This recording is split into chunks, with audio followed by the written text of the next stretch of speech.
Welcome back to our Community Medicine Revision series. Today we tackle the Universal Immunization Programme in India, or UIP, a guaranteed exam favorite. We will keep it practical. Who to vaccinate, which vaccines, when and where to give them, how to plan sessions, how to monitor coverage, and what to do when things go off script. Dr. Joshi, could you set the scene? Happy to. The Universal Immunization Programme is India's flagship public health effort to prevent vaccine-preventable diseases. Its core objectives are simple: provide free, quality-assured vaccines to all eligible beneficiaries, achieve and sustain high coverage with equity, and reduce mortality and morbidity from major communicable diseases, such as tuberculosis, diphtheria, pertussis, tetanus, poliomyelitis, measles, rubella, pneumonia due to pneumococcus, rotavirus diarrhea, and Japanese encephalitis in endemic areas. Beneficiaries include all infants and children up to 5 years, pregnant women, and school-age adolescents who receive booster doses of tetanus and diphtheria. A quick historical anchor helps in Viva. Dr. Joshi, the evolution from the expanded program on immunization to today? Certainly.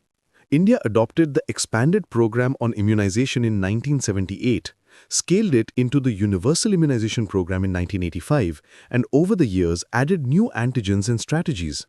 Pulse polio campaigns alongside routine services, the measles-rubella switch to control congenital rubella syndrome, rotavirus and pneumococcal conjugate vaccines for childhood diarrhea and pneumonia, and the replacement of tetanus toxoid with tetanus diphtheria, that is TD, for pregnant women and adolescents.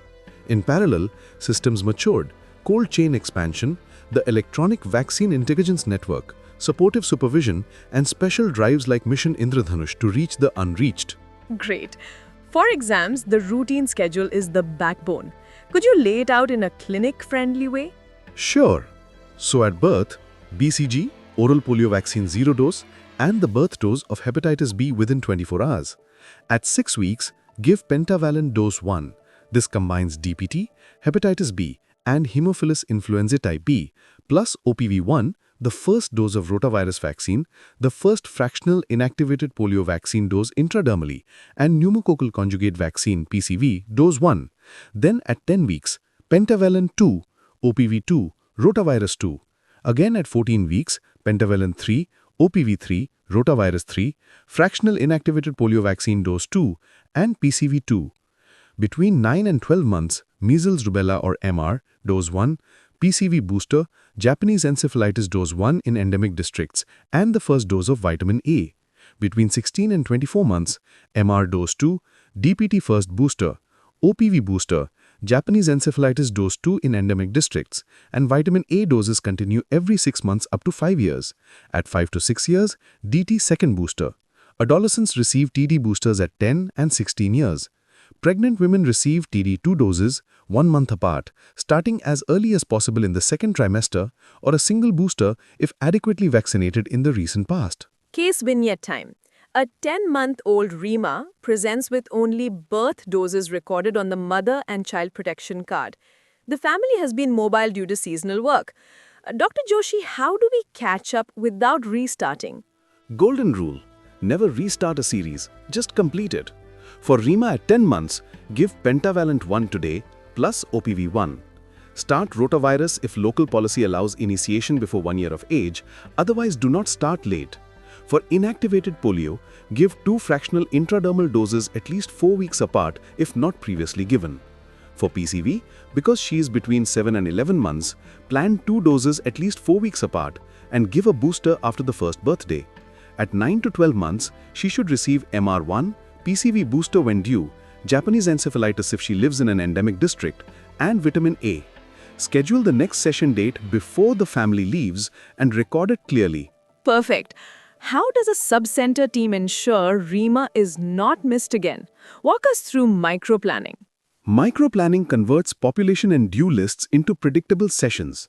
The auxiliary nurse midwife, that is ANM, with the accredited social health activist, that is ASHA, and the Anganwadi worker, maps the area, line lists pregnant women and children, and generates a monthly plan of fixed, outreach, and mobile sessions.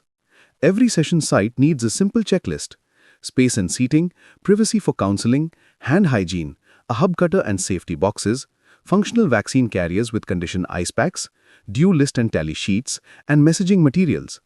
ASHA mobilizes beneficiaries and tracks defaulters. The ANM administers vaccines and documents. The Anganwadi worker supports weighing, vitamin A, and record keeping.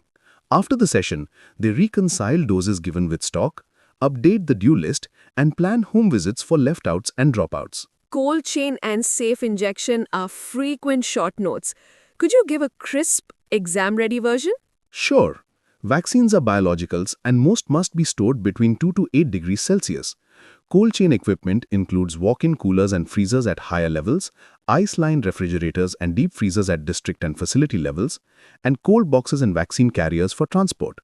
Heat-sensitive vaccines, for example OPV, carry a vaccine vial monitor (VVM).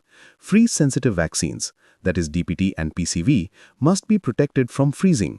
Never place them directly on ice packs. The shake test helps identify freeze damage in adsorbed vaccines. The open vial policy allows certain liquid vaccines to be kept for up to 28 days after opening if sterility is maintained and the VVM is in usable stages. Lyophilized vaccines, such as MR, must be discarded 6 hours after reconstitution or at session end, whichever comes first. For injection safety, use auto-disable syringes, follow the correct site and route, do not recap needles, cut hubs immediately, and segregate waste into color-coded bins. Always counsel caregivers about common post-immunization reactions and when to return. Adverse event following immunization often unnerve students. How should they frame it? Classify AEFI into minor, like pain, mild fever, severe, like unusual but not life-threatening, and serious, hospitalization, death, or clusters, or events of special interest. Every vaccinator should observe children for 30 minutes post-injection, carry an AEFI kit with adrenaline, and know the intramuscular dose for anaphylaxis, document the event completely, notify within 24 hours, and facilitate prompt referral. District AEFI committees investigate causality. The purpose is program safety and public trust, not blame. Now measuring performance. What do you emphasize? Coverage, quality, or equity? All three. Coverage tells you how many. Quality and equity tell you how well and who was left behind. Calculate dropout rate to detect partial completion. For example, DPT1 to DPT3 dropout equals DPT1 minus DPT3 divided by DPT1 multiplied by 100. Track left-outs, that is no doses, and dropouts, that is started but did not complete. Use supportive supervision visits, session monitoring, and rapid convenience assessments to identify gaps. Digital tools like the Electronic Vaccine Intelligence Network help ensure stock visibility and temperature monitoring. Second vignette. A city slum reports 5 diphtheria cases among school-aged children despite high coverage on paper. What could be happening and what actions follow? Multiple possibilities. Pockets of left-out or migrant families never reached, false reporting or data inflation, session cancellations reducing effective access, cold chain breaches compromising potency, or waning immunity where school-based TD boosters were missed. Actions: verify data with field visits, line list cases and contacts, check session microplans and actual session implementation, conduct special outreach with evening or weekend sessions, mobilize through community leaders, ensure TD boosters at schools, trace defaulters using the Mother and Child Protection Card, and audit cold chain performance and stock. If signals suggest immunity gaps, the district may plan a focused drive, aligned with Mission Indradhanush, intensive head counts, spot maps, and weekly reviews, until coverage and completion improve. Before we wrap, could you hit rapid-fire cues, contraindications, simultaneous injections, and missed doses? Sure. Absolute contraindications are few: anaphylaxis to a previous dose or vaccine component, and severe immunodeficiency for live vaccines on a case-by-case basis.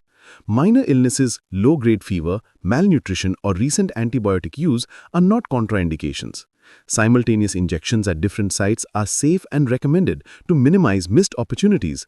If the child returns late, you do not restart. You give the next due dose, maintaining minimum intervals. For measles, rubella post-exposure, timely vaccination still helps. Always screen every clinic contact, outpatient or inpatient, to opportunities to vaccinate. Lovely.